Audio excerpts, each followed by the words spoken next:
Las dudas dejo esto. Bueno, vamos a empezar, vamos a continuar y vamos a terminar con el práctico 7, segunda parte. Acuérdense que acá lo que estamos viendo es regresión múltiple. Recuerden lo que vimos la clase pasada, vemos la facilidad que tiene este práctico, es más de interpretación que de cálculo, pero eso no implica que sepamos que todos los cálculos acá están relacionados y los podemos calcular de acuerdo a la salida de los distintos programas estadísticos, que en este caso la mayoría están sacados del ESPA o del Excel, pero saben que pueden haber infinidad de salidas, pero siempre me muestra lo mismo. Acuérdense que lo que vemos en regresión múltiple es una relación lineal, vamos a analizar lineal, ya después en algún momento, en otra materia, en alguna de las carreras o en alguna especialización, ahí van a aprender el uso de modelos no lineales, pero no lo vemos acá en esta materia. Vamos a hacer el ejercicio 3. El ejercicio 3 está en relación con este ejercicio 1, nada más que de alguna manera lo simplificó.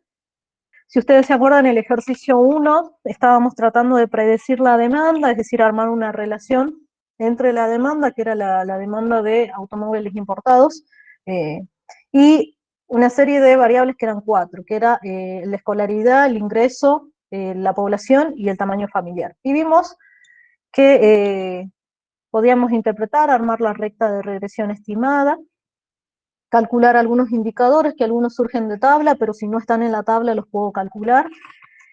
Hicimos algunas inferencias, tanto la inferencia global como con la prueba F, como inferencias específicas de cada uno de los coeficientes de regresión, como las distintas pruebas T.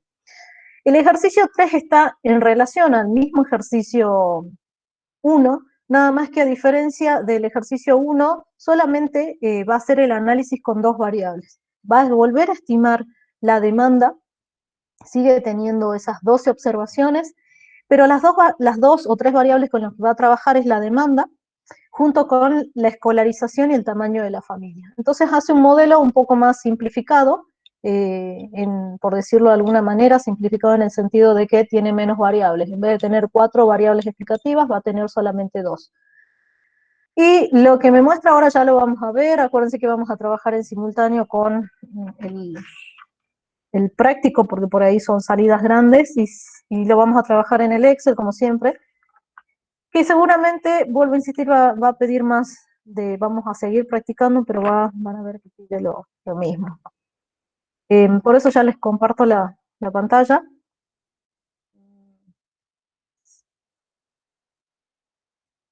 Y directamente vamos a ver el Excel del ejercicio 3. Ahí está la guía, lo tienen ustedes, deberían estar viendo y ya vamos a pasar al Excel. Pero el ejercicio 3 me dice, prefiere hacer el ejercicio 1, otro análisis de datos utiliza solo las variables. La escolarización, una de las variables, y el tamaño de la familia, ¿sí? Para predecir la demanda. A continuación, figuran los resultados obtenidos. Entonces tengo esa salida, la salida del ESPA, muy similar, fíjense a lo que vimos en el ejercicio 1, el mismo esquema, tiene en la primera parte el detalle de la base de datos que estoy trabajando, en este cuadro acá es el análisis de la varianza, que ya lo vimos y lo vamos a volver a ver. Obviamente se imaginarán que los datos van a cambiar. Voy a tener acá una serie de indicadores como el error estándar el error estándar residual y los coeficientes de determinación, algo sobre lo que vamos a ver un poco más ahora. Y esta salida donde me permite ver respecto de los coeficientes de regresión. Fíjense, compárenlo con lo que tenían en el ejercicio 1, es el mismo esquema, nada más que cambian los números porque ahora no estoy trabajando con 4 variables explicativas, sino con solamente 2. Entonces, me va a pedir una serie de cuestiones, eh, los coeficientes de determinación, a ver qué es lo que tengo desarrollado, sí. Va directamente al coeficiente de determinación, y después que pruebe la hipótesis de que los verdaderos coeficientes de escolarización y el tamaño de la familiar son 0. Utilice un alfa de 0,05 y a qué conclusión llega. Bueno, vamos a, no lo tengo acá planteado, pero lo vamos a armar entre todos. Voy a pasar acá. Deberían estar viendo ahí el Excel, en algún momento ya voy a cancelar la cámara. Lo que no tengo planteado todavía es, esperen 2 segundos, vamos a armar la ecuación, ¿sí? Me dejan ver 2 minutos. Lo vamos a trabajar como x1 y x2, así lo vamos a trabajar. Vamos a copiar esto de acá, a ver, 3. Por las dudas yo voy a tener acá, vamos a tener por acá.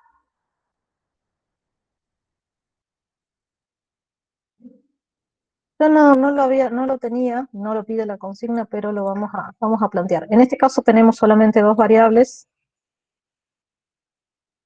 y vamos a armar la ecuación estimada. No pide, pero yo lo voy a armar para ser un poquito más prolijo. No sé si lo voy a necesitar, pero es algo que siempre me interesa tener. Permítame. Bien. 19,1650, la ordenada al origen, más el coeficiente de mi primer variable explicativa, 7,7926. Me avisan si por ahí llego a cometer algún error. Menos 9,4641 de mi segunda variable. Y estas últimas 2 variables no van. Mis variables son mi x1, vamos a definir la x1 como el nivel de escolaridad, que era la primera variable del modelo original, pero a x2 la vamos a renombrar, o si quisieran ponerle x4 en vez de x2, no hay ningún problema.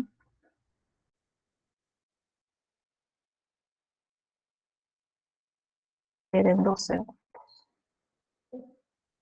Ahí está.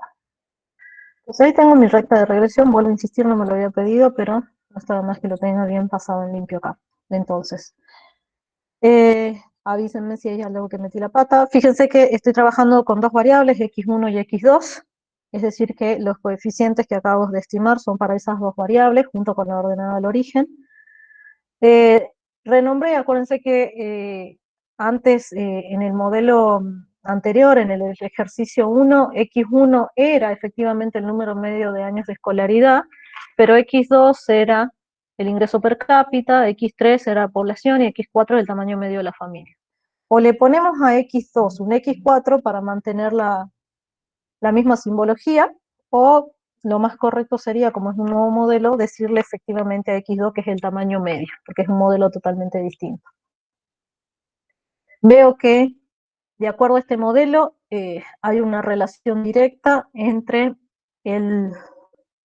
la demanda de autos importados, el número medio de años de escolaridad, pero hay una relación inversa, tal cual como vimos en el ejercicio 1, entre la demanda de autos importados y el tamaño de la familia, ¿sí? Vamos a lo que me pide que localice el coeficiente de determinación para el modelo reducido. Le llama reducido porque se quedó con menos variables. Entonces, el coeficiente de determinación, si ustedes se acuerdan, es lo que simbolizábamos como r cuadrado, y me dice que lo localice, es decir, que tendría que ver acá, perdón, en mi salida, ¿dónde está el r cuadrado? El r cuadrado me habla del r cuadrado, no me habla del r cuadrado ajustado. El r cuadrado es ese 0,9423, que sabemos que tiene una interpretación, así que no pide la interpretación, pero obviamente la vamos a dar. Fíjense que acá lo único que está pidiendo es que lo localice, ahí lo vi, es ese 0,9423, que dice coeficiente de determinación r cuadrado.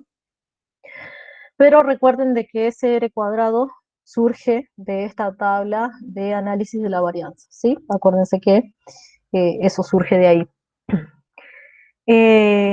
Vamos a identificarlo, entonces, el coeficiente de determinación, esperen que admita, el coeficiente de determinación debería andar por acá, va a ser ese valor que es 0,9423. Y si tengo que interpretar, recuerden que a este valor le dábamos una interpretación, que en este caso es que el 94,23% de la variación de las ventas, esperen que aumente, o la variación o la variabilidad de la demanda de autos importados, puede explicarse por la variabilidad de las dos variables en su conjunto, tanto de la variabilidad del número medio de años de escolaridad, que es mi variable x2, y el tamaño medio de la familia, que es mi variable, perdón, x1, y esta es mi variable x2, ¿sí? Entonces, recuerden la definición de R cuadrado, es expresarla en términos de porcentual, expresar en términos porcentuales la variabilidad que es explicada de la variable dependiente en función de la variabilidad de las variables explicativas, que en este caso son dos, tanto de x1 como de x2.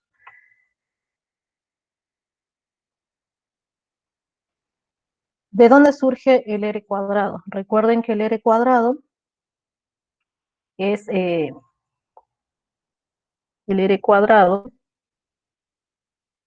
lo vuelvo a poner acá, pero recuerden que este 0,9423 surge del cociente entre la suma de cuadrados de la regresión dividido la suma de cuadrados totales.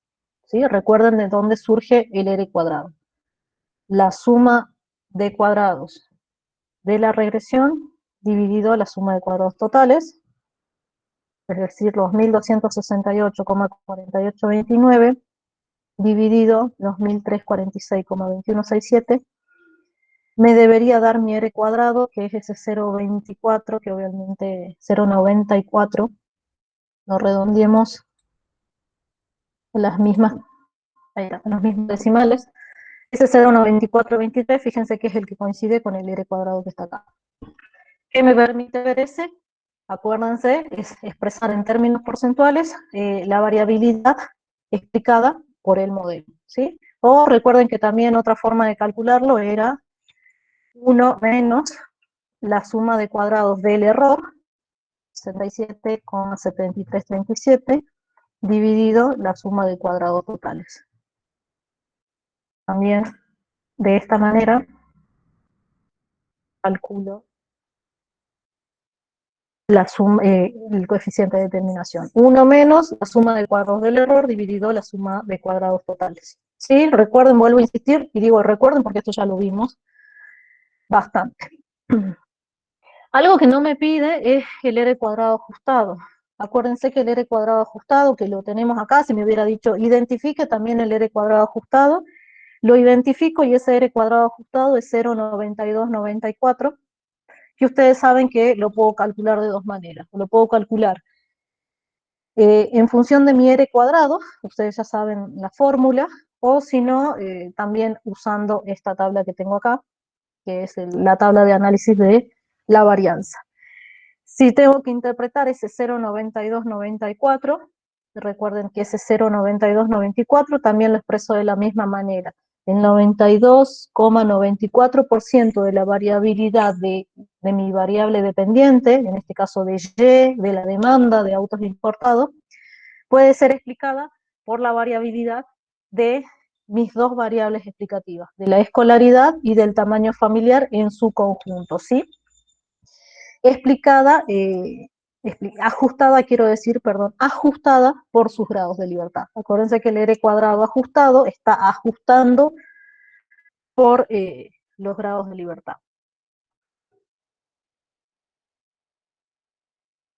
¿Vamos bien? Porque no los escucho. ¿Todo bien? Sí, profe. Yes, ahí los escuché. Por lo menos pongan de fondo un perro ladrando, algo. Activen el micrófono, así sé que no estoy hablando. A ver, Sí, ¿a qué profe. ¿A qué se refiere con grados de libertad ajustados? ¿A qué se refiere con esto? El R cuadrado tiende, y ahí es donde la importancia respecto de una regresión simple, el R cuadrado siempre va a aumentar a medida que yo le aumente variables explicativas. Es decir, ¿a qué me refiero con variables explicativas? Se refieren a las X.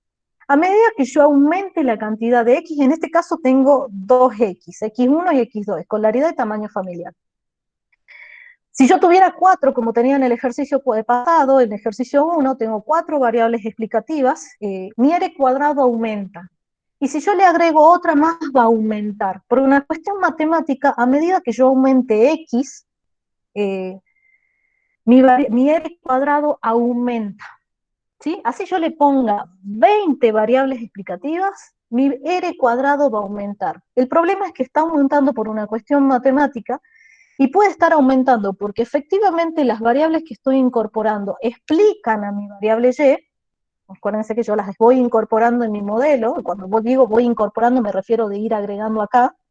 Voy agregando más variables y estas variables aportan para poder explicar mi variable dependiente, pero por una cuestión matemática también hacen que el R cuadrado suba, pero por una cuestión de incorporarlas nada más, no porque sumen a modelos, sino por una cuestión matemática.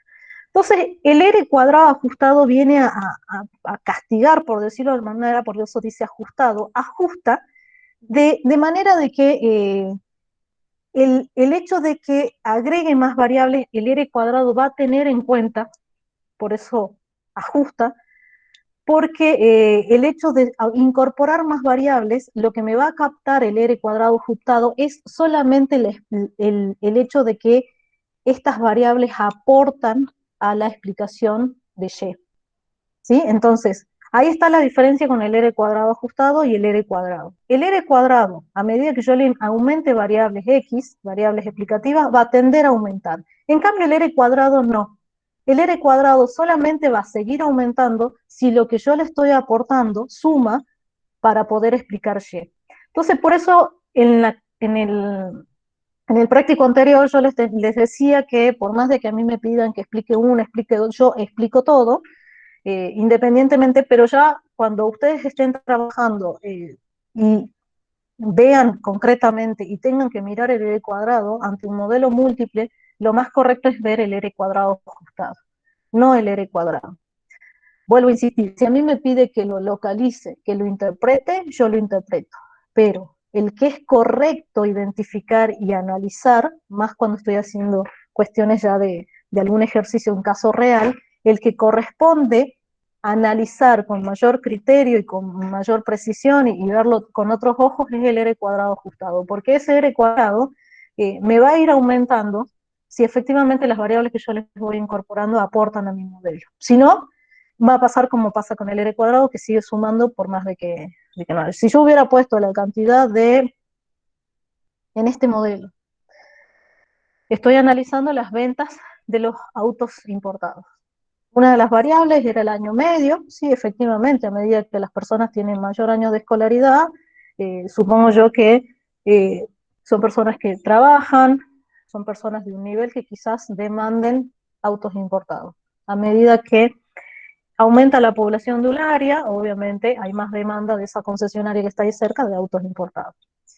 A medida que aumenta el tamaño de la familia, también puede ser que yo vea que hay una relación inversa en este caso con la demanda. Pero si yo, por ejemplo, le pongo a este modelo la cantidad de gaviotas que andan dando vuelta o la cantidad de golondrinas que emigran, por decirlo así, para mostrar en ese sentido, para que quede claro, el R cuadrado, por más que le ponga la cantidad de golondrinas que vinieron, lo mismo que va, por el solo hecho de haber agregado una variable, el R cuadrado va a tender, vuelvo a insistir, por una cuestión matemática, a aumentar. Pero no aumenta porque las golondrinas aportan a la demanda de autos importados, sino por una cuestión matemática. Entonces, vuelvo a insistir, el que tengo que ver es el R cuadrado ajustado. ¿Cómo se calcula el R cuadrado ajustado si no tuviera acá? El R cuadrado, la misma palabra lo dice, es ajustado por sus grados de libertad. Entonces es la suma de cuadrados debido a la regresión, pero ajustados por sus grados de libertad, sobre la suma de cuadrados totales también ajustados por los grados de libertad. Vuelvo a insistir, acuérdense que el R cuadrado, suma de cuadrados totales sobre suma de cuadrados de la regresión sobre suma de cuadrados totales, el R, y el R cuadrado ajustado va a ser suma de cuadrados de la regresión ajustado por los grados de libertad, dividido la suma de cuadrados totales, ajustado también por sus grados de libertad. Básicamente es la suma de cuadrados de la regresión, que es 1268,4829, dividido sus grados de libertad, que en este caso sus grados de libertad son 2, acuérdense, K, y esto dividido la suma de cuadrados totales, que es 1346,2167, dividido sus grados de libertad, que en este caso son 11, que era n-1. Uy, no salió mal. ¿Sí? Bueno, hay algo que tengo mal acá, pero bueno, vamos a hacerlo de nuevo. 1 menos suma de cuadrados de la regresión, 77,7337. Vamos a hacerlo parcial. Dividido 9 sobre, ya le pongo los paréntesis, 1326, 2767.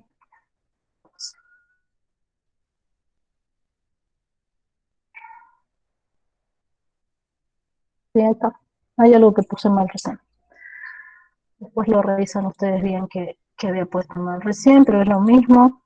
Fíjense que es en 0,9294, me coincide con este 0,9294, que es 1 menos la suma de cuadrados del error dividido sus grados de libertad sobre la suma de cuadrados totales dividido sus grados de libertad, ¿sí? El 77,73 dividido 9 dividido el 1346 dividido 11, 1 menos todo eso me da mi R cuadrado ajustado. Eso se los muestro, pero es algo que ya hemos aprendido desde regresión simple, ¿sí? Así que se los muestro para que vean que estos datos que están acá, que a pesar de que me los da, los podría haber sacado tranquilamente de la tabla. Así que ojo con estos dos, porque estos dos lo saben calcular, sale de ahí, ¿sí? Que vuelvo a insistir, la clase pasada lo pasamos así de largo, lo vimos verbalmente, pero directamente tomamos los datos. Entonces ahora sí hacemos un poco más de hincapié en la interpretación y el cálculo tanto del R cuadrado como el R cuadrado ajustado. Vuelvo a insistir, cuando me evalúen, si me piden que vea el R cuadrado y que lo calcule, lo calculo. Si me pide interpretación, lo interpreto. Si me pide del R cuadrado ajustado, también. Me lo pide que lo localice, si está ahí localizado, lo ubico, lo interpreto, si me piden interpretación, si me piden cálculo, sé que sale de esta tabla, lo calculo, ¿sí? Ahora, en la práctica, ¿cuál es la diferencia entre uno y otro? Más razón tiene de ser observado cuando estamos ante una regresión múltiple, porque el R cuadrado ajustado va a ajustar por la cantidad de variables que yo tenga. Entonces, lo más correcto es ver el R cuadrado ajustado. Ahora, cuando me evalúen, lo que me piden yo contesto. Ya cuando ustedes sean profesionales o por ahí ya hagan trabajos más de investigación en otras materias más avanzadas, saben que ahí ya tienen que mirar con mejor ojos el R cuadrado ajustado que el R cuadrado. Vamos a hacer la prueba que pide a continuación, que es algo que ya vimos, así que fíjense que son cosas que ya vimos la clase pasada. Me está pidiendo la prueba de hipótesis de que los verdaderos coeficientes, el X1, que era la escolaridad, y el X2, el tamaño del grupo familiar, son 0. Me pide un alfa de 0,05 y me pide la conclusión. Entonces, de paso vamos a ver un poquito más de este concepto de algunas cosas que no habíamos visto en la clase pasada. Lo que me está pidiendo acá, que por ahí no entiendo qué es, por eso les pido también que lean mucho y que se fijen, porque lo que le está pidiendo no es otra cosa que una prueba T, ¿sí? Así que es eso lo que les está pidiendo, pero si, por favor les pido que vean, porque por ahí lo saben hacer, pero no entienden qué es lo que les está pidiendo, y ahí, entonces ahí lo que está fallando es la interpretación de qué es lo que estamos haciendo. Fíjense que lo que le está pidiendo es que vea si efectivamente cada uno de los coeficientes de estas dos variables son iguales a 0. Entonces lo que me está pidiendo que haga es una prueba T. Vamos a hacer una prueba T, en este caso fíjense que la clase pasada hicimos para las 4, y no llegamos a hacer para todas las variables, pero vimos el esquema, vamos a verlo un poco ahora de nuevo, y ahora tenemos solamente dos variables. vamos a probar por un lado que beta 1 es igual a 0, y por el otro lado después que beta 2 es igual a 0. Entonces, eh, acá podría haber hecho ambas en paralelo, ¿sí? Porque ya sabemos que la diferencia entre una y otra es mínima porque el estadístico de prueba se lo calcula de la misma manera, pero el crítico es la misma. Vamos a hacerla por separado y ya en algún otro ejercicio vamos a compilarlo.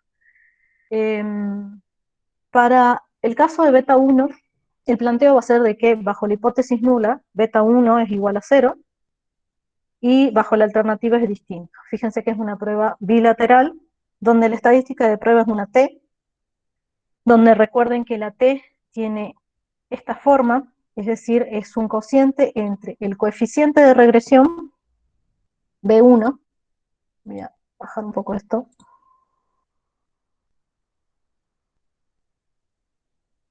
es un cociente entre el coeficiente de regresión y su desvío estándar. Entonces, eso sabíamos que lo teníamos que sacar de la salida del programa. Entonces, tengo que buscar para beta 1, fíjense que para beta 1 el coeficiente es 7,7926 y lo tengo que dividir en su error estándar, que es 2,4903. Eso es lo que vamos a expresar, 7,7926 sobre 2,4906. Y debería dar ese cociente, este valor que acá sí me muestra la tabla, porque ese cociente debería ser el resultado en esta columna, 3,129. Entonces, como siempre les digo, pueden ser que les den estos datos y de acá para adelante no tenga nada, es decir, el valor de T, el valor de P y el factor S, el BIF, tampoco me dé el dato, pero si tengo el coeficiente y tengo el error, puedo hacer el cociente, y si no, directamente es este 3,129. Entonces, van a ver que tengo ahí el cálculo, pero es ese valor, 3,129. Ese valor, que es mi estadística de prueba observada, la tengo que comparar con un crítico. El crítico, recuerden que era un T de, en este caso, alfa sobre 2, porque es una prueba bilateral, con n menos k menos 1 grados de libertad. N menos k menos 1. En este caso, yo trabajé con un alfa del 0,05, alfa del 0,05. Lo vamos a dividir en 2, entonces 0,025, y n era 12 menos k. Recuerden que acá k es la cantidad de variables explicativas. Recuerden que k es la cantidad de variables explicativas, o cantidad de variables independientes. Variables independientes. Es decir, cantidad de variables explicativas, cantidad de variables regresoras, es decir, la cantidad de x que yo tengo. En este caso k, recuerden, cambiamos con lo que teníamos del ejercicio anterior, k es igual a 2.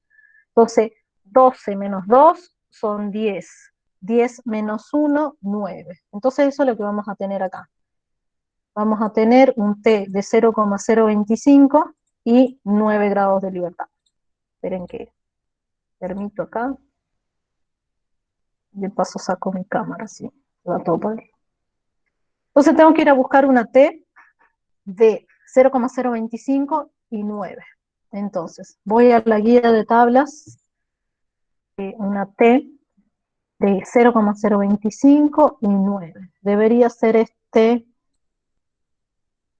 2,2622, de acuerdo a la tabla.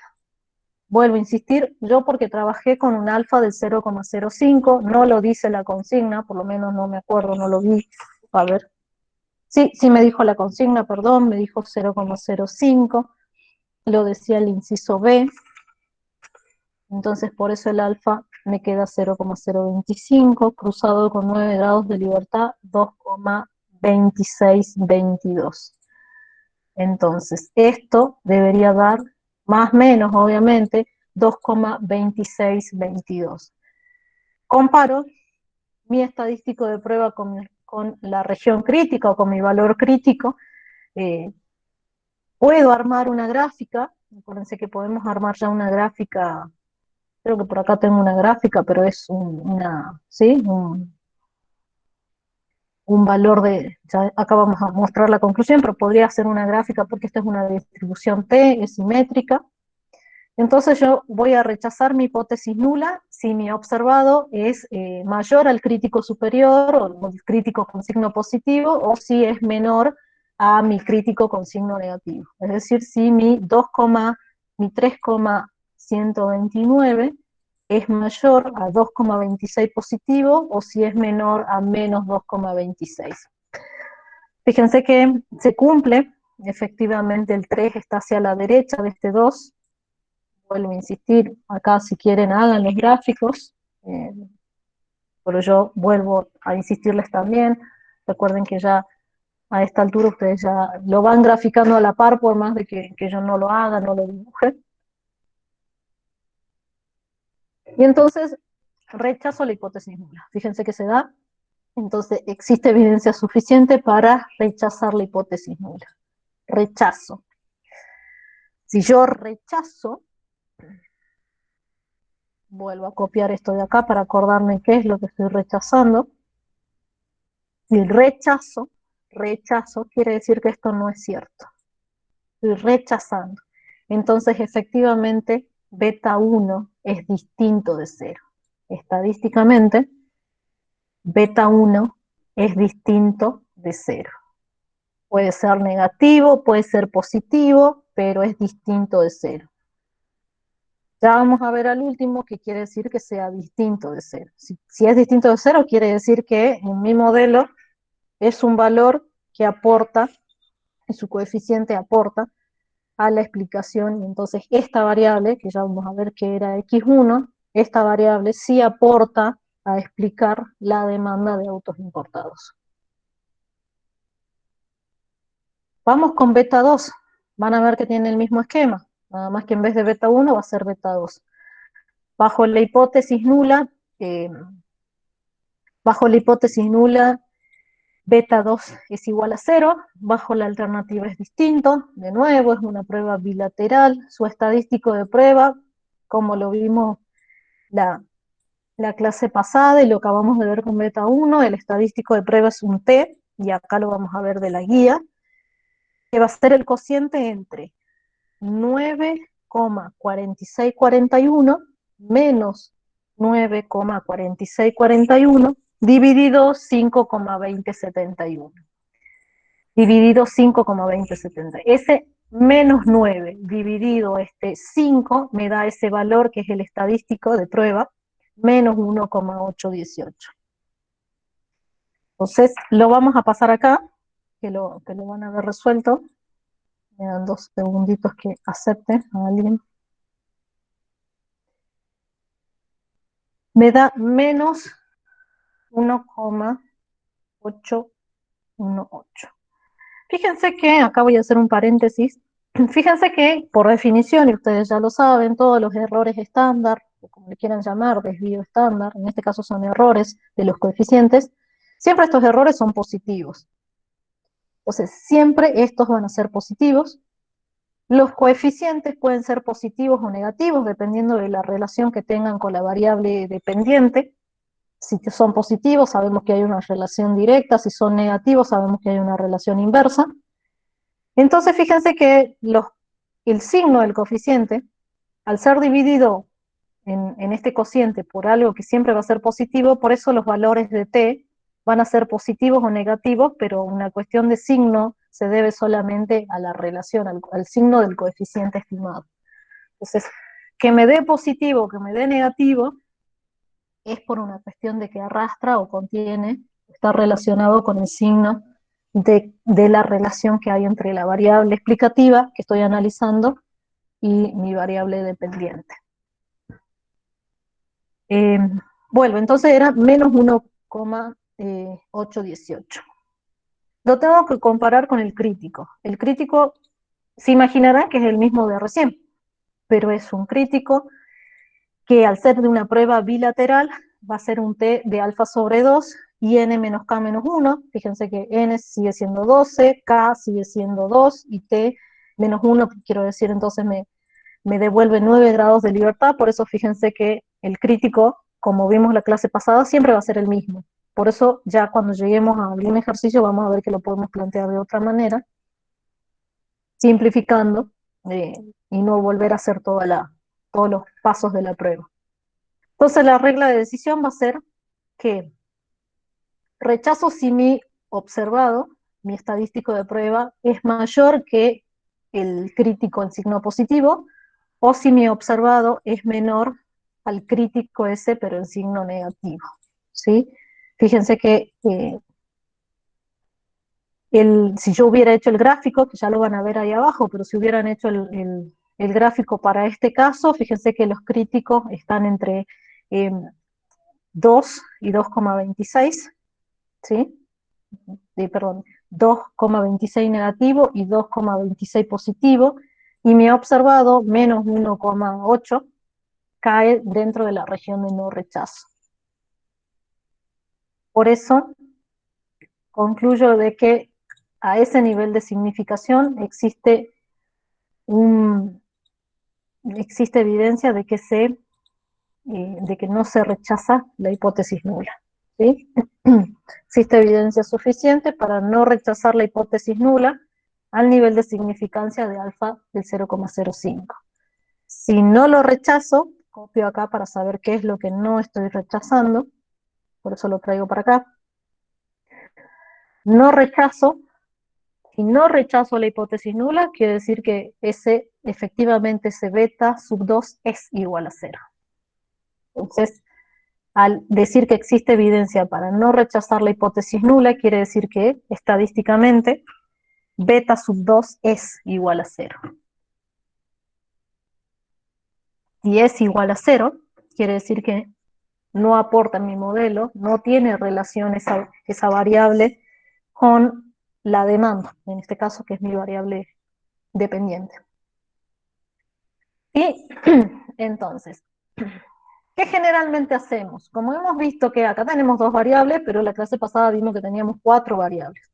Entonces, cuando hacemos esto, que vemos que es un proceso repetitivo de seguir todos los pasos, generalmente hacemos esto directamente, por eso ahí van a ver el gráfico que ahí está el último, y por ahí en algún ejercicio si logramos hacer ahora, vamos a ver qué hacemos de esa manera. Generalmente calculamos el crítico, porque sabemos que el crítico se mantiene, es el mismo, porque depende del nivel de significancia y de esos grados de libertad que tiene en función de la muestra y de la cantidad de variables explicativas.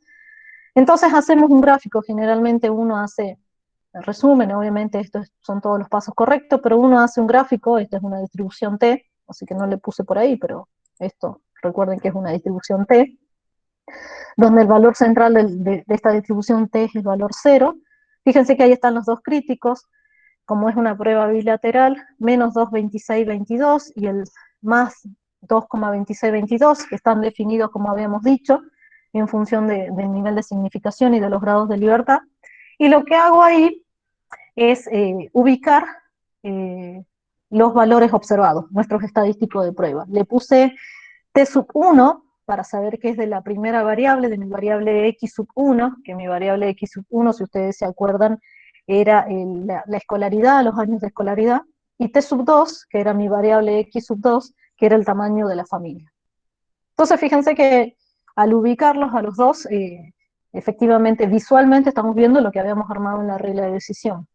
Por eso les decía, por ahí si ustedes se sienten más cómodos armando el gráfico, arman el gráfico, porque acuérdense que esto es una distribución T, así que tranquilamente lo dibujan, y no es necesario, vuelvo a insistir, armar todos esos pasos, ¿sí? Ya vamos a ver que también, si hubiera visto el valor de P, también podría haber llegado a la misma conclusión, ahora lo vamos a ver.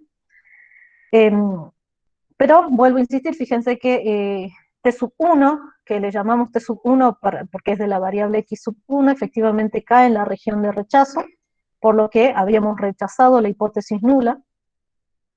Quiere decir que efectivamente beta sub 1 es distinto de 0, pero en el caso de beta sub 2, al caer su estadístico de prueba en la región de no rechazo, efectivamente beta sub 2 es igual a 0. ¿Qué conclusión saco de esto?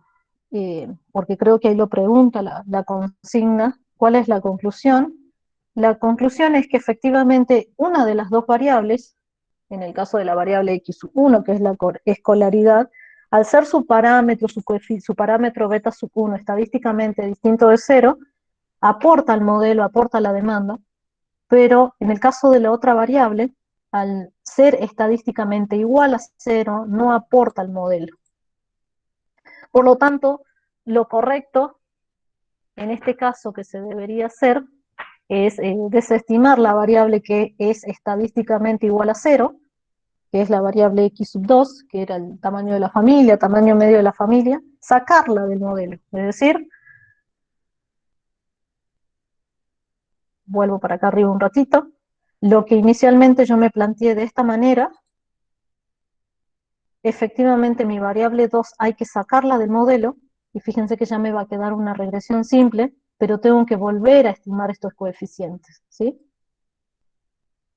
Es decir, lo que yo me planteé inicialmente de esta manera, es decir, lo tengo que sacar porque x sub 2 estadísticamente es igual a cero, así que me quedaría algo de esa manera. Me quedaría una regresión lineal.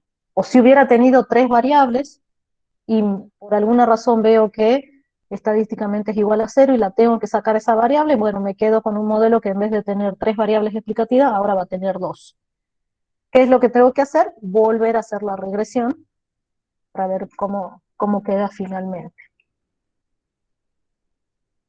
Lo que les contaba también es que esto también lo podría haber visto acá con el valor de P, lo que un compañero dijo la clase pasada, y que les pido que lo vean bien en detalle, que es, en vez de hacer todos los pasos, ustedes saben que mirando el valor de P y comparando con un nivel de alfa que yo me establezca, puedo también tomarlo como regla de decisión a la hora de rechazar o no rechazar la hipótesis nula. Fíjense que si comparo ese P, en el caso de P, para la primera variable es 0,0016, si yo planteo un alfa del 0,05 como estaba planteado, fíjense que efectivamente 0,0016 es menor que alfa, por lo tanto rechazo la hipótesis nula, pero en el caso del tamaño familiar, que era la otra variable, 0,07 casi, 0,0690,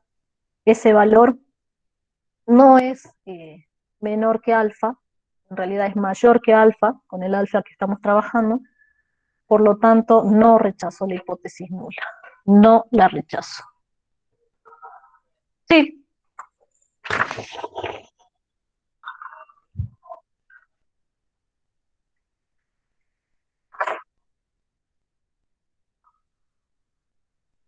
eh, en realidad el nivel, acá porque lo dice, pero si no, generalmente uno trabaja con el 0,05 o con el 0,01. Pero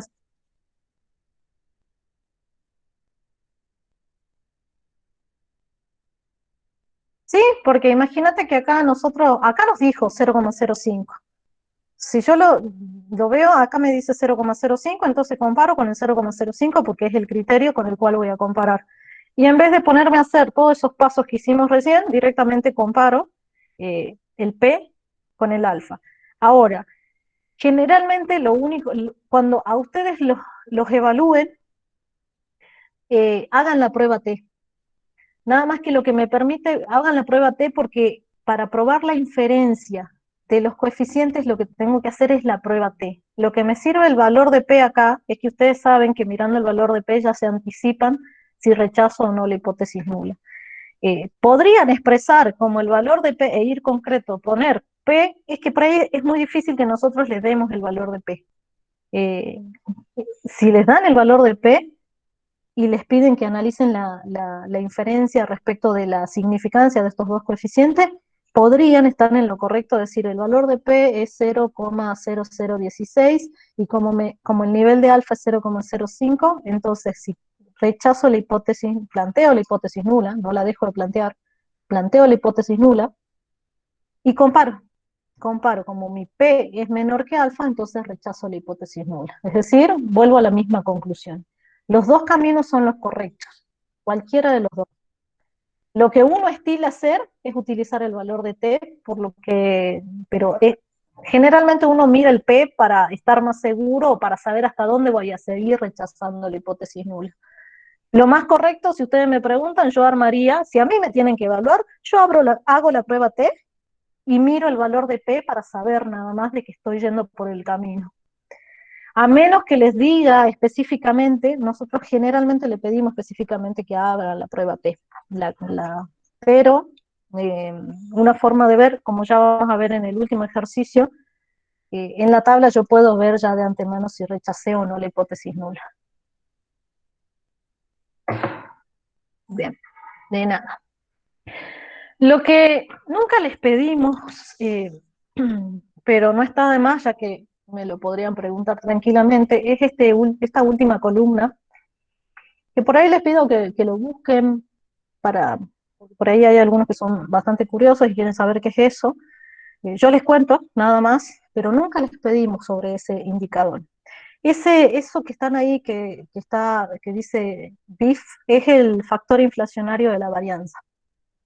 El factor inflacionario de la varianza lo que me va a medir es la multicolinealidad que tienen los distintos valores de las distintas variables explicativas. Hay uno de los supuestos, ustedes saben que hay como 10 mínimos supuestos bajo un modelo de regresión, y uno de los supuestos es que no hay multicolinealidad entre las variables X. Este valor del factor inflacionario de la varianza eh, me permite ver eso. Si yo veo, fíjense que el factor inflacionario corresponde no para la constante, sino va a ser un valor para cada una de mis variables X.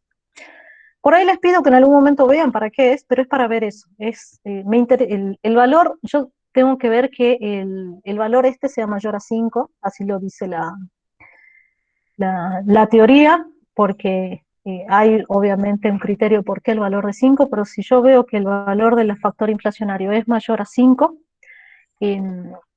me tengo que quedar un poco eh, mayor a 5 o mayor a 10 mejor. Mayor a 5 como que estoy medio intranquila, como en este caso, pero mayor a 10 ya me preocupa, porque mayor a 10 quiere decir que hay mucha relación entre las variables explicativas.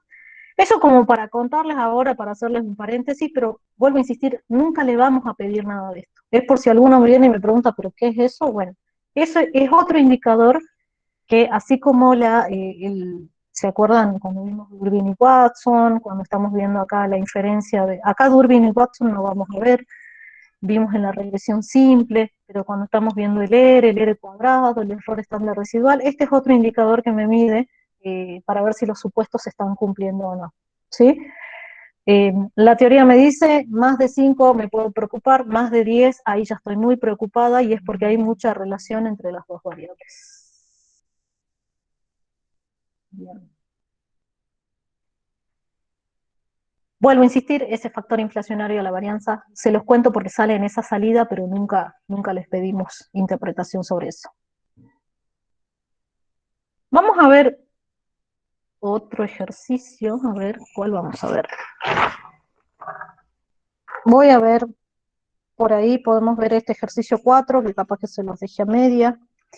Yo lo que les quiero mostrar es que siempre está la salida y siempre pedimos lo mismo. Fíjense que si ustedes vuelven a los apuntes que vimos la clase pasada, cuando hicimos la presentación, siempre vemos lo mismo. Vemos la regresión estimada, que fíjense que en el ejercicio anterior no estaba, pero yo por defecto siempre la quiero armar por si la necesito, por lo menos para tener bien en claro cuáles son mis variables X, identificarlas bien y ver la relación que hay entre las variables, ver el error estándar residual, ver la suma de cuadrados, ver la tabla ANOVA, el R cuadrado ajustado, hacer las pruebas F y hacer la prueba F y las pruebas T. Todo eso, fíjense que siempre es lo mismo. Por eso vamos a hacer otro ejercicio, pero van a ver que viene a pedir lo mismo, por eso quizás este hasta lo pasamos un poco más rápido. Ejercicio 4.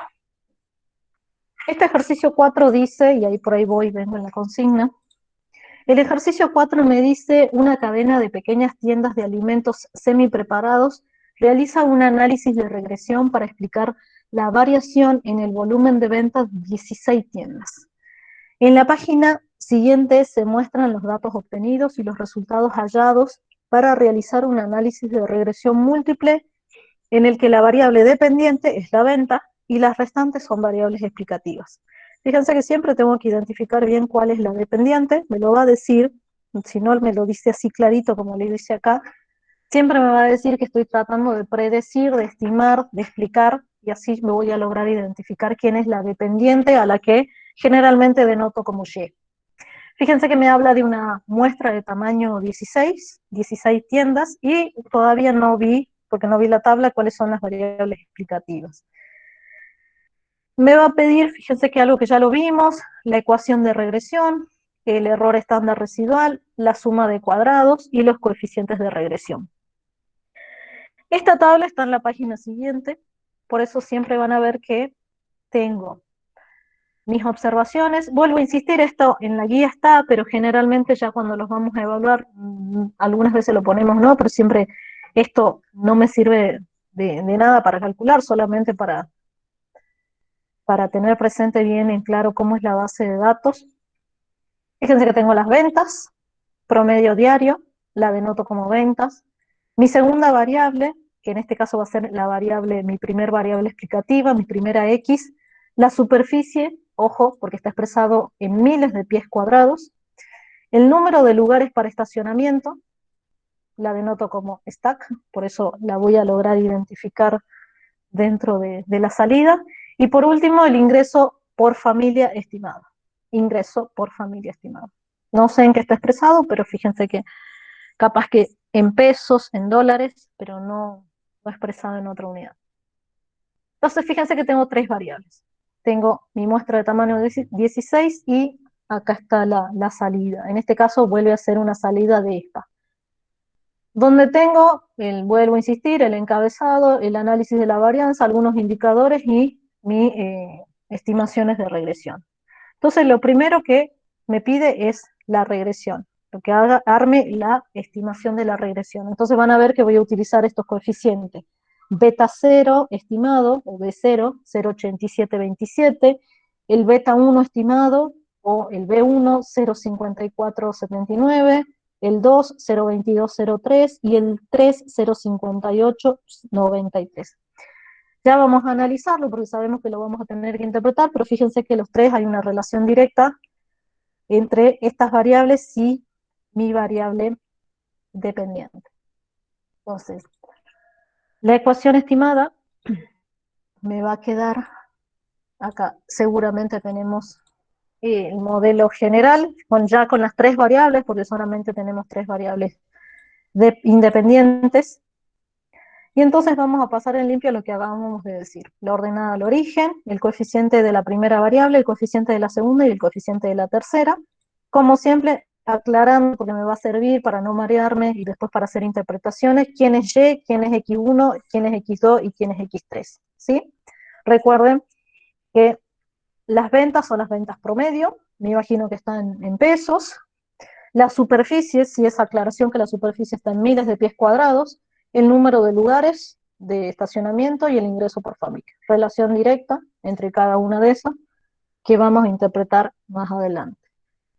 La desviación estándar residual, ustedes saben que lo denotábamos como sigma sombrero, voy para acá, lo denotaba como sigma sombrero o como S sub E, y lo habíamos visto, la raíz del cuadrado medio del error, es decir, la raíz de este 0,5966, que si no tuviera ese 0,5966, es el cociente entre la suma de cuadrados y sus grados de libertad. Recuerden que en este caso, los grados de libertad, si no los tuviera, yo sé que los grados de libertad de la regresión es K, en este caso K es igual a 3, tengo tres variables independientes, 3X. Recuerden que los grados de libertad del error eran n menos k menos 1, en este caso n es igual a 16, recuerden, lo dice acá la consigna, lo veo acá los datos, 16 menos 3 menos 1, 16 menos 3 son 13, menos 1, 12, son esos 12 que están ahí, y los grados de libertad de la variabilidad de la fuente de variación total, n-1, están ahí los 15. Y saben que los cuadrados medios salen de los cocientes entre la suma de cuadrados y sus grados de libertad. Entonces fíjense que vuelvo a insistir, esto ya lo podemos armar. Entonces, ese 0,7724 es la raíz de mi 0,5966, que vuelvo a insistir, si no tengo este valor, este 0,59, surge de el cociente entre los grados de libertad, la suma de cuadrados y los grados de libertad. Entonces, recuerden que lo que me permite ver el error estándar de la estimación, la desviación estándar residual, es la variabilidad alrededor de la recta de regresión. Y acuérdense que está expresado en lo mismo que está expresada la variable dependiente. Entonces, si la variable dependiente, si ustedes se acuerdan, son las ventas, entonces ese 0,77, imaginen que las ventas está expresada en pesos, sí, en pesos, sí, imagínense que sea pesos, entonces ese 0,77 está expresado en lo mismo que está expresada mi variable explicada, mi variable dependiente. Vamos a lo que pide el inciso C. El inciso C me pide la suma de cuadrados residual. Suma de cuadrados residual. La suma de cuadrados residual me pidió que la identifique. Es este que está acá, es este 7,1592. 7,1592. Y recuerden que la suma de cuadrados del error o suma de cuadrados residual lo que me permite ver es la variabilidad no explicada por la regresión, ¿sí? La fuente de variación que no es explicada por la regresión que estoy estimando. Tiene esa fórmula que ya la vimos, vuelvo a insistir, ahora no la calculamos, pero menos en una regresión múltiple, porque aparte directamente me pidió que la identifique. Y por último me había pedido la interpretación de los coeficientes. La interpretación de los coeficientes, recuérdense que por eso también ya teníamos bien identificado quiénes eran los coeficientes, cómo se armaba la recta de regresión y cuáles eran mis variables. Eso es muy importante para poder interpretar y no hacerme un lío. Acuérdense que la ordenada del origen era 0,8727. Entonces, este 0,8727 van a ser las ventas. Acuérdense que estamos hablando de las ventas promedio. Van a ser las ventas en cuánto van a ser las ventas en el caso de que el resto de las variables sean iguales a cero. Recuerden que muchas veces mucho sentido no tiene, algunas veces hasta no tiene, es medio difícil de interpretarlo por su signo. En este caso es difícil de interpretarlo porque recuerden que X1 era la superficie, X2 era el número de lugares para estacionamiento y el X3 era el ingreso por familia, pero bueno, esa es la interpretación de la ordenada del origen, es cuántos son las ventas promedio diarias cuando las tres variables en simultáneo son iguales a cero.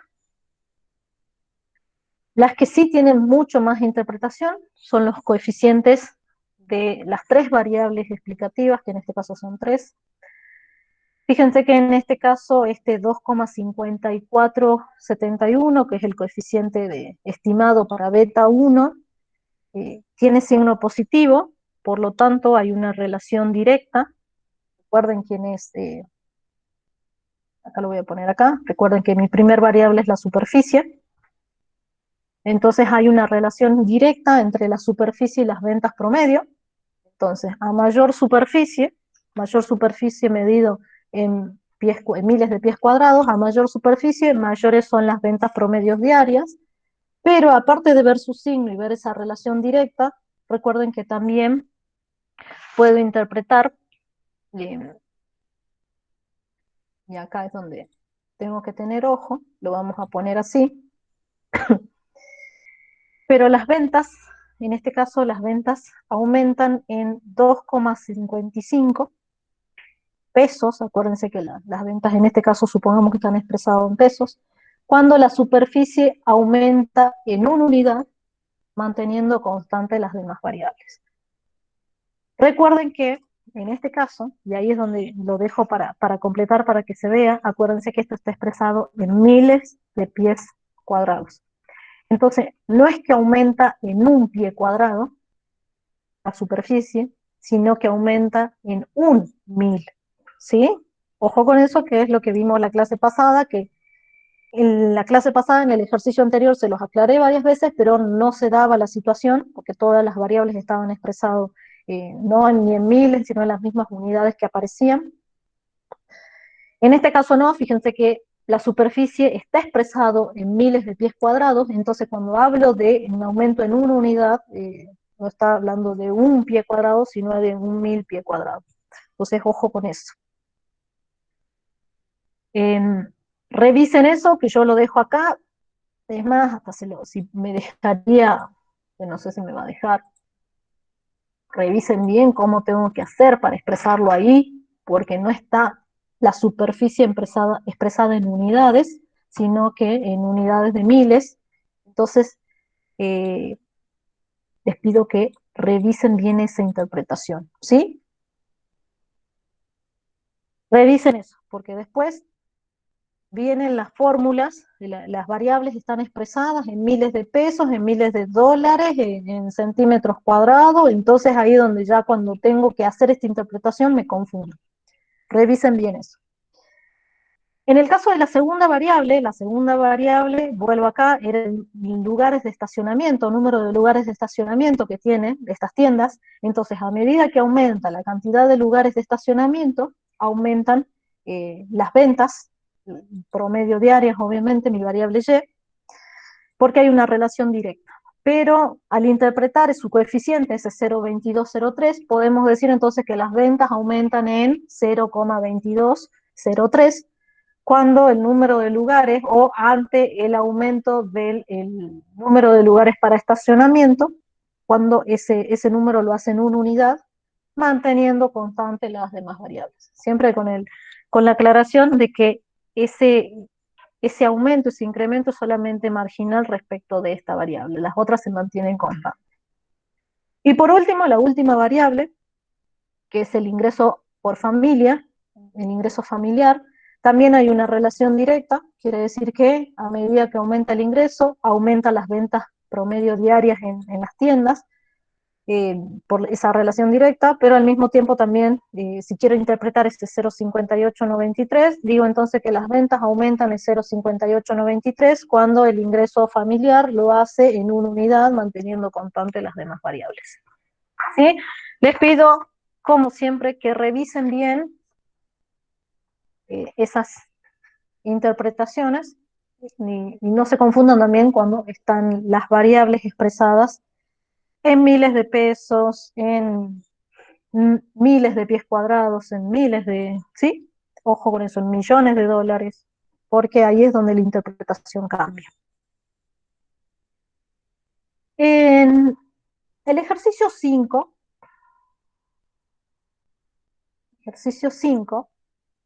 está también en relación al ejercicio 6, pero fíjense que ejercicio 6, ejercicio 4, pero lo que me está pidiendo nuevamente es que haga un análisis tanto de las pruebas F, que las pruebas F, vuelvo a insistir, se les llama prueba global, porque es una prueba global de todas las variables, y me pide que haga las pruebas T también.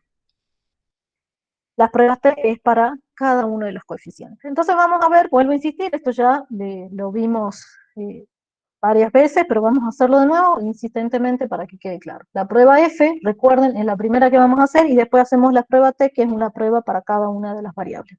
Si tengo 3 variables, entonces en este caso voy a tener 3 pruebas T. Entonces, recordemos cómo era la prueba F. Para la prueba F, recuerden que la hipótesis nula es que todos los betas, es decir, beta 1, beta 2 y beta 3 en este caso, porque tengo 3 variables, son iguales a 0, versus la alternativa de que alguno de los betas es distinto de 0. Es una prueba, vuelvo a insistir, una prueba global, ¿sí? Que o todos son iguales a 0 o al menos uno es distinto de 0. No sé cuál, pero al menos uno es distinto de 0. La estadística de prueba, si ustedes se acuerdan, la estadística F es la prueba que es la estadística que voy a sacar de la tabla NODA que surge de ahí de la salida del programa.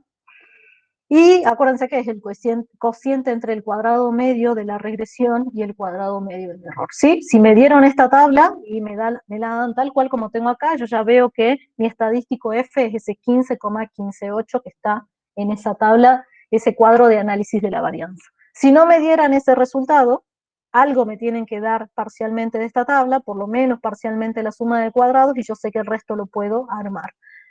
Tal cual hemos aprendido ya bastante, ¿sí? Recuerden cómo surge, pero por eso fíjense que lo que planteábamos ahí, este estadístico F, es el cuadrado medio de la regresión, 9,0432, dividido el cuadrado medio del error, 0,5966. Y si no tengo los cuadrados medios, tengo que calcularlo como la suma de cuadrados dividido sus grados de libertad. Tal cual lo hemos hablado ya varias veces. La cuestión es que me da 15,158. Entonces, yo sé que este valor me da 15,158. Y ese valor lo tengo que comparar con un crítico.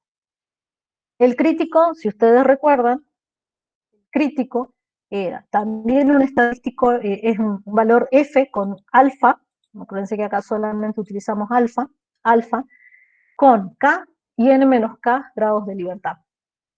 K y N menos K grados de libertad. ¿Qué era K? K era la cantidad de variables explicativas. K es la cantidad de variables X que tengo, que en este caso son 3, y N menos K menos 1, 16 menos 3 menos 1, que si recuerdan, y les falla la memoria, son los grados de libertad de la regresión y del error. ¿Sí? De la regresión y del error. Entonces, estoy buscando que aparentemente no me dice el nivel de significación y yo lo establecí en un alfa del 0,05. Entonces, quiero ver acá. No dice la consigna del alfa, así que yo puse un alfa del 0,05 y 3 y 12 grados de libertad. ¿De dónde sale el 3? Vuelvo a insistir, igual a K. ¿Y de dónde sale 12? Por los grados de libertad, N menos K menos 1. Y el alfa, 0,05, porque no lo dice la consigna, y entonces yo dije que 0,05. ¿Dónde busco este alfa? Perdón. ¿Dónde busco este F? Que va a ser mi F crítico. Voy a la tabla. Uy, la cerré. ¿Dónde están las tablas?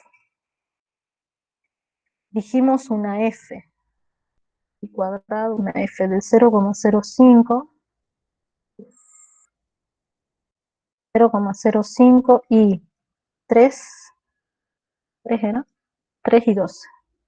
Recuerden que la F de Snedeker lo primero que tengo que ubicar es el alfa, porque es lo que va cambiando tabla con tabla, y una vez que encuentro, en este caso mi 0,05, 3 con 12. Debería ser este 3,49. 3,49. Vuelvo a mis archivos. Mi crítico es 3,49. La regla de decisión, recuerden, rechazo si mi observado está a la derecha del crítico. ¿Sí? Mi observado es mayor que el crítico. Rechazo si mi estadística de prueba, que en este caso me dio 15,158, es mayor al crítico que acabo de calcular.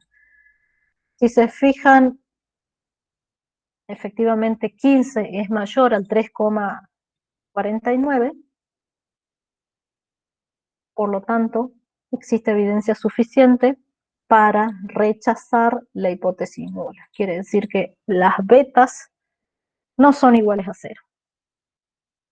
Al menos alguna es distinta de 0.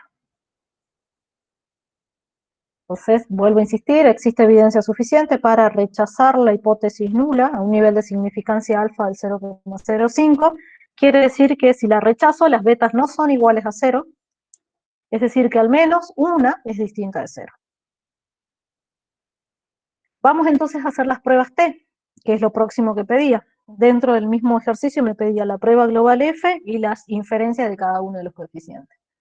Vamos a ver la prueba T. Y acá es donde fuimos armando, recuerden la clase pasada, lo hicimos a una por una, ya cuando fuimos creo que al ejercicio 2 creo que era, nos fuimos dando cuenta que a esta prueba T la podríamos simplificar, y acá sí, directamente la simplificamos.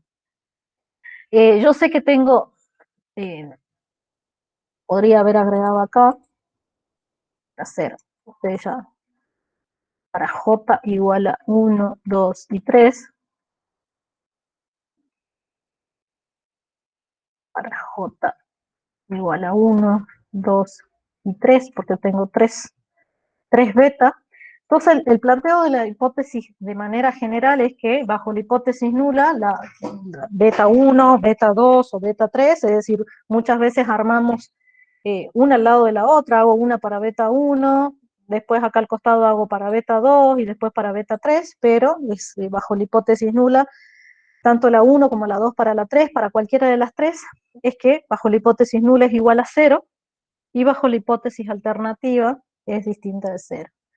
Las estadísticas de prueba, acá las vamos a tener, ustedes ya saben cómo surgen, que es el cociente entre el coeficiente de regresión estimado y su error estándar, y esos valores son los que, 2,12, 1,418 y 3,310, son los valores de T que tenemos acá en la consigna. 2 para beta 1, para el coeficiente estimado de beta 1, es decir, T sub 1 que le llamamos, 2,122, para hacer la prueba para beta 2, y que le llamamos T sub 2, 1,418, y para la 3, para la tercera variable, 3,310. Entonces, de manera simplificada, directamente lo ponemos acá. Si quisieran hacer los cocientes, porque no tienen los valores de T, saben que es el cociente, vuelvo a insistir, en el coeficiente estimado y su error estándar. Pero sobre eso ya vimos, por eso directamente paso a los valores. El crítico ya lo hemos visto, porque lo hemos practicado varias veces, sabemos que el crítico es uno solo, y que va a depender del nivel de significación que me plantee y el tamaño de la muestra junto con el valor de las variables explicativas.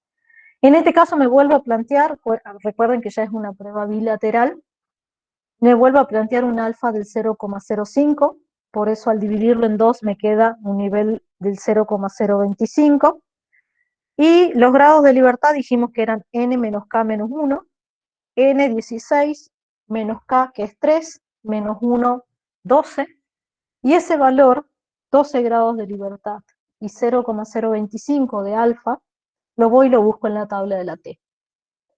Entonces, en la tabla de la T, que vaya a saber dónde anda, acá atrás, con 0,025 y 12, me debería dar este valor que es 2,17 creo, 2,1788, 0,025 y 12, 2,1788, entonces es mi crítico. 2,1788. Regla de decisión, la planteamos acá, pero voy a tener que ver para cada uno de los valores, por eso vuelvo a insistir, acá a veces que hacemos un gráfico, como hicimos el de recién, que hago un solo gráfico con los valores críticos y ubico directamente T sub 1, T sub 2 y T sub 3. Este gráfico no lo había hecho, pero es el mismo que está acá, nada más que podría hacerlo tranquilamente. ¿Cuánto dijimos que eran los críticos? 2,17, 1788. Ahora les pido que ustedes me ayuden porque saben que estoy haciendo esto acá a mano. 2,1788. Esto lo vamos a sacar, o ya lo vamos a ubicar. El primer valor de T, acá los tengo. Vamos a copiar las estadísticas de prueba. Ahí está la conclusión, pero lo vamos haciendo juntos. Ay, no me copié las estadísticas. Ay, sí, por favor, o por lo menos controlen que no haga macana yo. Por favor, me ayudan en eso, sí les pido. T sub 1, 2,12. Por favor, les pido que vean si no hago macana. Este 1,22 está acá, ¿verdad? Acá en la región de no rechazo. Así, bien. T sub 2, 1,4. También cae en la región de... Sí, ¿no? Sí. Aparte, un viernes, a las 5:30, cuando yo tengo ganas de tomar mate, imaginan que ni ubicar los números ya. 1 con... ¿Dónde cae el último? 3. Ah, este cae acá. Bien, entonces imaginarán que ya hay uno lo voy a hacer así. ¿Para qué agarrar la pizarra y hacer esto, no? No, me la complico, pero bueno, quiero que lo hagamos juntos. 310, uy Dios, 3,310. Bien. Entonces, fíjense que hay uno que cae en la región de rechazo y dos que caen en la región de no rechazo. Quiere decir que, yo me imagino que ustedes ya a esta altura no están mareados, pero ¿cuáles son los que tengo que desestimar porque estadísticamente son iguales a 0? Exactamente. Al no rechazarlo, a B1 y a B2, voy a correr un poco esto. Al no rechazarlo, ustedes saben que acá ya esto está muy cercano a 0, pero no. Al no rechazar, quiere decir que efectivamente, estadísticamente estoy concluyendo que es igual a 0. Al no rechazar, fíjense, tanto para B1 como para B2, beta 1 y beta 2, quiere decir que estadísticamente son iguales a 0. Entonces, si a mí después me preguntan con cuál me tengo que quedar, cuáles son los que aportan al modelo, acá solamente está aportando al modelo la tercera variable. Entonces, existe evidencia suficiente a un nivel de significancia alfa de 0,05 para el primer caso de no rechazar la hipótesis nula, para el segundo caso tampoco rechazar la hipótesis nula, por lo tanto en esos casos beta 1 es igual a 0 y beta 2 es igual a 0, pero en el último caso existe evidencia para rechazar la hipótesis nula al nivel de significancia del que estamos hablando, por lo tanto beta 3 no es igual a 0. Vuelvo a insistir, si les marea hacer esto, ustedes van a hacer, como hicimos la clase pasada, 3 bloques, repetir los pasos de la prueba de hipótesis, o tranquilamente lo podrían haber visto con los valores de P, ¿sí? Pero tienen que aclarar qué es lo que están haciendo, ¿sí? Si a mí me preguntan qué es lo que tengo que hacer, y bueno, yo haría cada uno de los pasos, dependiendo de las cantidades. Si tengo 10 variables, no, hago un resumen, como estamos haciendo ahora. Pero si tengo 2 variables, tranquilamente puedo desarrollar las pruebas de hipótesis y corroborar con los valores de P. Ahora, cuando uno ya es profesional, cuando uno ya está haciendo trabajos de econometría, de economía, básicamente, sinceramente, mira directamente el valor de P. Pero como recién estamos aprendiendo estadística, y nos tienen que evaluar estadística, les recomiendo que, vuelvo a insistir, hagan todos estos pasos, porque ahí es donde van corroborando que efectivamente llegan a la misma conclusión que ven en la salida. Fíjense que hicimos todos los ejercicios, el 1, el 2, el 3, el 4, no, hay uno que no hicimos, creo, sí, el 3, el 4, el 5 que acabamos de hacer, el 6, lo vamos a ver ahora, pero yo los voy a guiar en lo que tienen que hacer, porque ese sí quiero que lo hagan ustedes. El ejercicio 6, que ahora voy a ir a la guía. Guía. El ejercicio 6 dice, el fichero Household Income contiene datos de los 50 estados de Estados Unidos. Las variables incluidas en el fichero son el porcentaje de mujeres que participan en la población activa, Y, la mediana de la renta personal de los hogares, X1, el número medio de años de estudio de las mujeres, X2, y la tasa de desempleo de las mujeres, X3. Tengo 3 variables X, 3 variables explicativas. Calcule la regresión múltiple de Y con respecto a X1, X2 y X3 y realice un informe sobre sus resultados.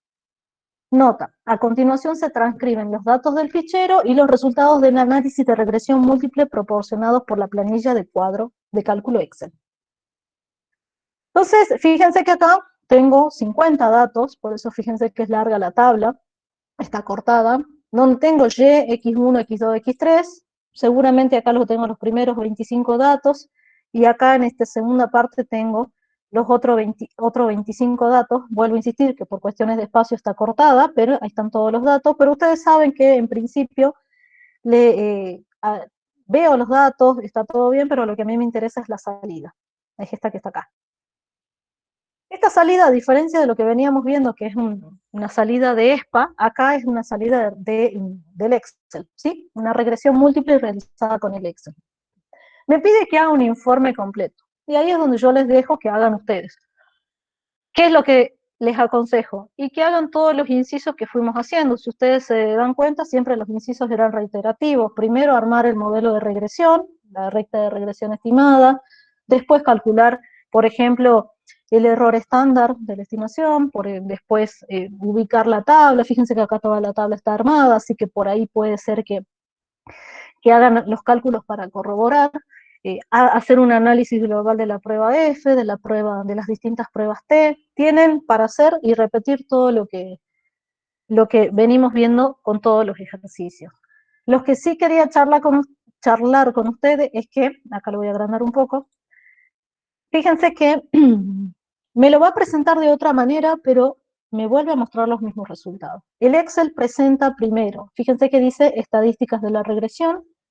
Tengo el coeficiente de correlación múltiple, es lo que conozco yo como R, coeficiente de correlación múltiple, ¿sí?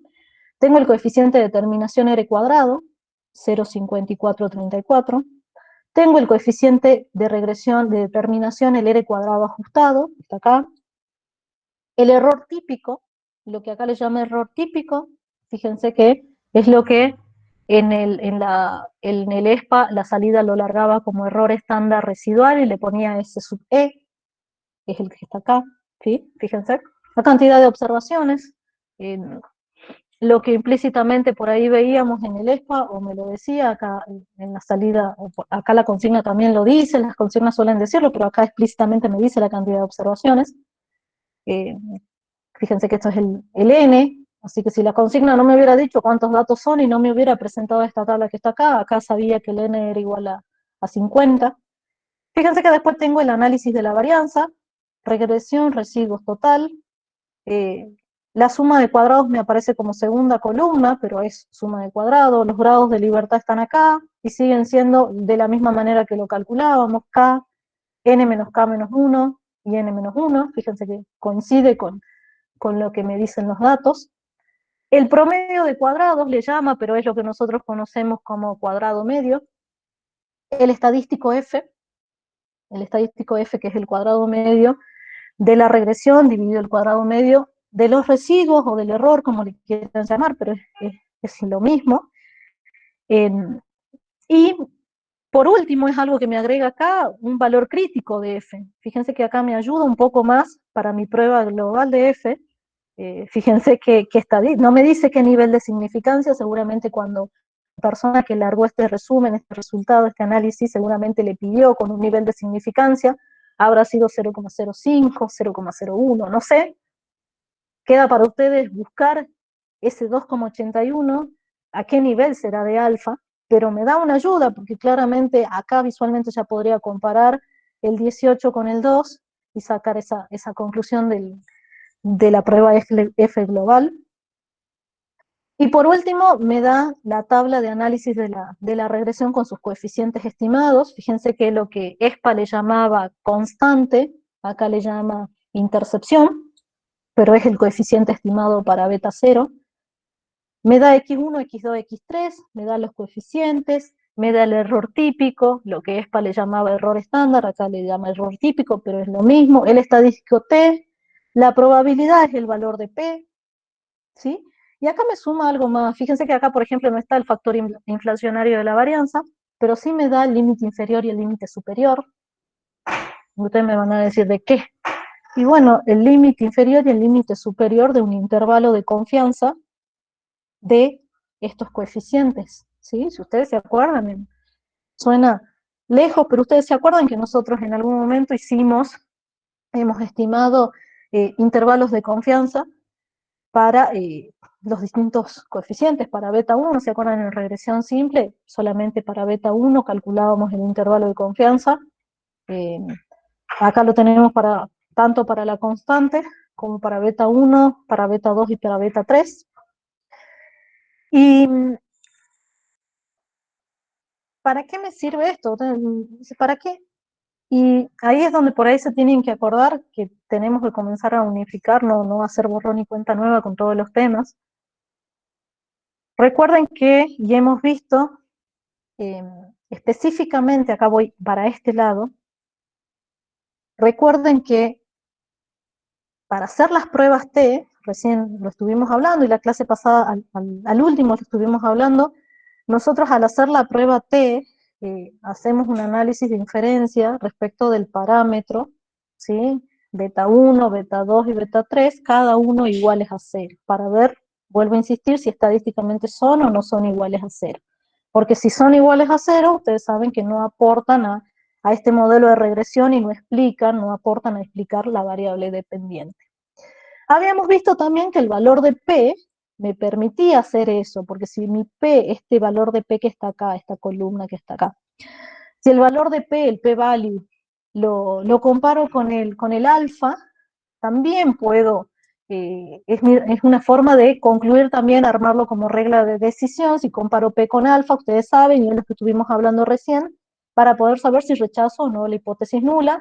Vuelvo a insistir, sabiendo que bajo la hipótesis nula, el parámetro beta es igual a 0. Pero, ¿a dónde quiero llegar? Recuerden que en la clase de la semana pasada, cuando vimos el regresión simple, nosotros dijimos, si dentro del intervalo de confianza, cuando hago un intervalo de confianza del beta, el intervalo contiene el 0, es una forma también de ver si el parámetro es estadísticamente igual a 0 o significativamente igual a 0. Entonces,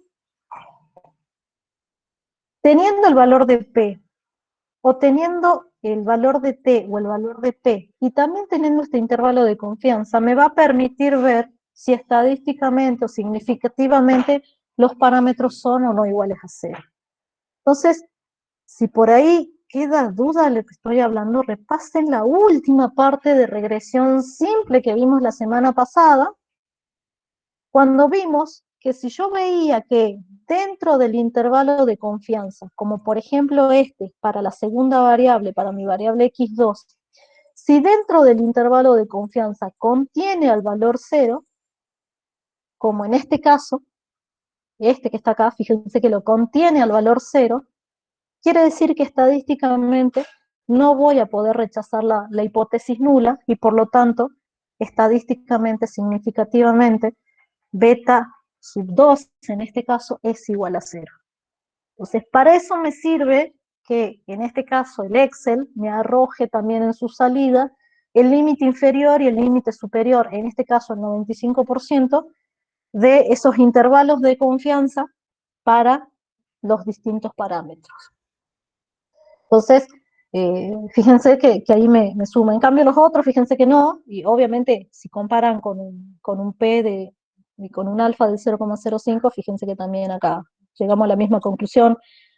Este efectivamente es mayor a 0,05, por lo tanto no rechazo la hipótesis nula. Bueno, entonces por favor les pido que vean eso, es decir, ¿para qué me sirve esto que está acá?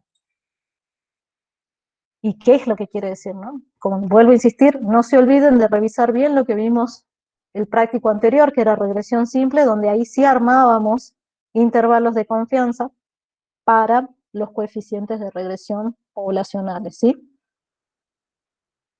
En resumidas cuentas, fíjense que, vuelvo un ratito para atrás, fíjense que este ejercicio me pide que haga, vuelvo a insistir, un análisis general, un informe. ¿Sí? Un informe. Entonces, ¿por dónde voy a empezar? Y voy a empezar primero planteando, como siempre hay que ser ordenado, planteando primero la recta de regresión, ¿sí?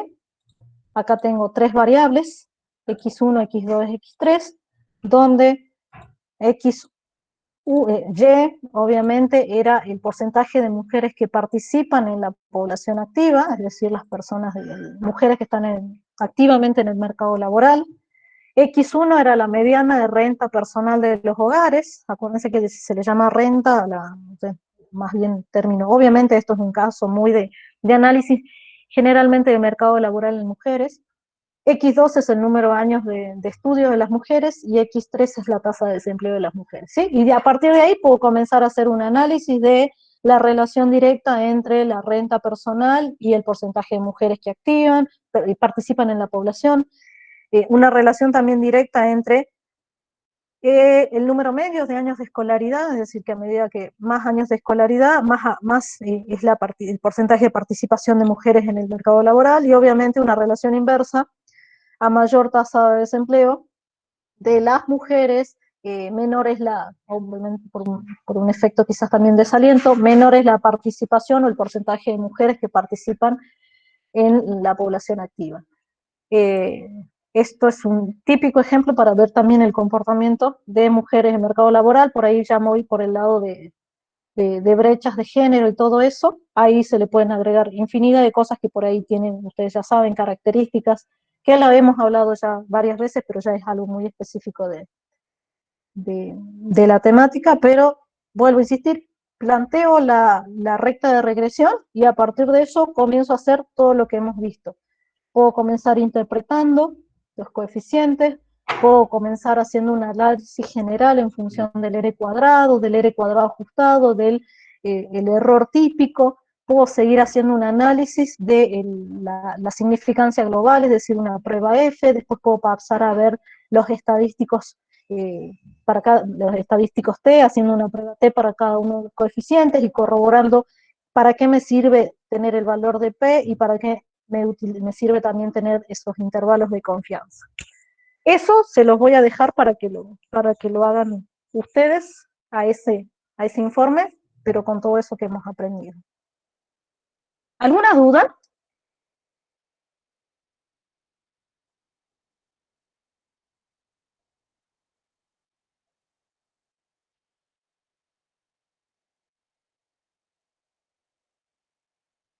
Bueno, fíjense que este práctico es bastante, no sé, a mí me gusta mucho más porque tiene menos cálculo y más razonamiento.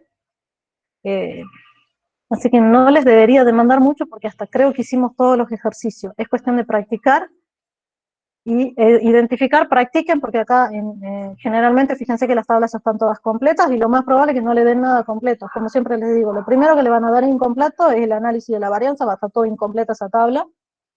Y de ahí en más va a estar incompleta el R cuadrado, va a estar incompleta el error típico, el de la regresión va a tener algunos datos y algunos otros datos no, así que practiquen eso porque acá corroboren bien los datos de cómo completar todas esas tablas. Y si no hay dudas, pero si no, los escucho.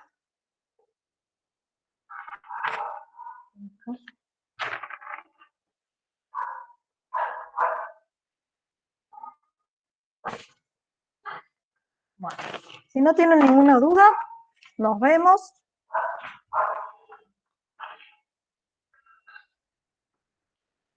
Bueno, bueno, gracias a ustedes.